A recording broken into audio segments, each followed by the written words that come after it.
We're going to be talking about the top 5 mistakes that you can make about roosting bars. Mistake number 1 is your material. You should use wood. If you use metal, it's going to be really cold in the winter time, and if you use plastic, it's going to be really slippery and hard for them to stay on it. Mistake number 2 is the shape and the angle.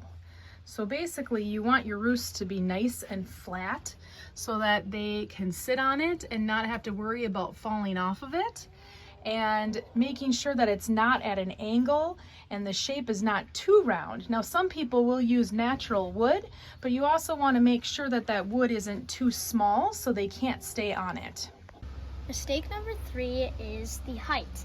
They want to stay safe from predators. So it's their instinct to roost up high off the ground. First off, you want to have your roosting bars above your nesting boxes. You don't want them roosting in the nesting boxes and pooping in there because 1, you'll get dirty eggs. 2, it encourages moisture in there, which will encourage lice and mites and stuff to go in there, and then you'll have an infestation.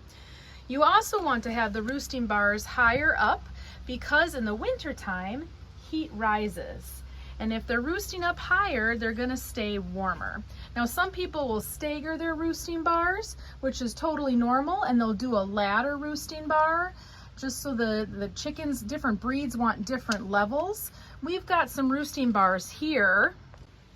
In the winter, we put up covers to cover up our run so it stays nice and warm in here. And some of our chickens actually roost outside of the nesting box because they want to sit up high. On the very top, Chicken Nugget sleeps there every night.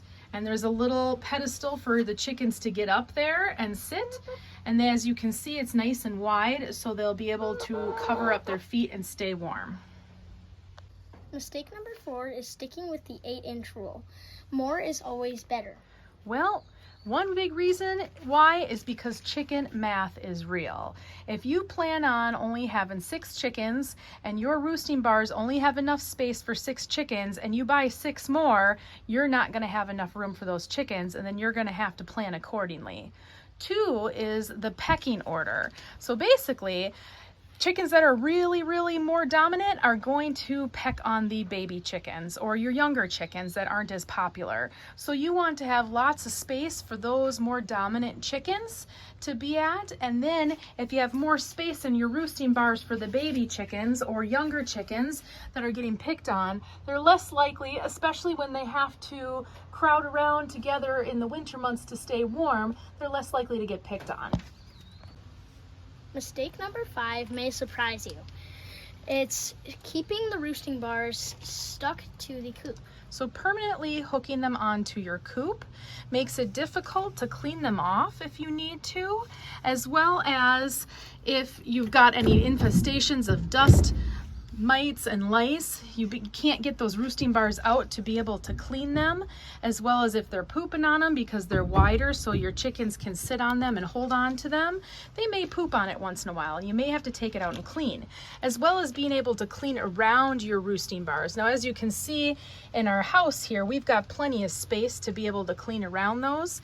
It's a little more difficult when we're inside the coop. As you can see here, this is a permanent statue in the chicken coop. Makes it a little harder to clean, although we did leave plenty of space around it that we could be able to get under there to clean it. But if you can keep something that can be removed when you need easy access to clean out the coop, that would be better. We decided to use 2x3s for our coop. It seems to be the right size for them to hunker down and still be able to kind of curl their little feet around in the winter time, but yet be able to sit down on them so that they can keep their feet from getting frostbite. We didn't have any problems this last winter and it got really cold. As well as it seems to give them plenty of space to be able to sit out and fluff out their wings in the summertime when they're getting really hot. Hopefully this will continue to be successful as we add new chickens.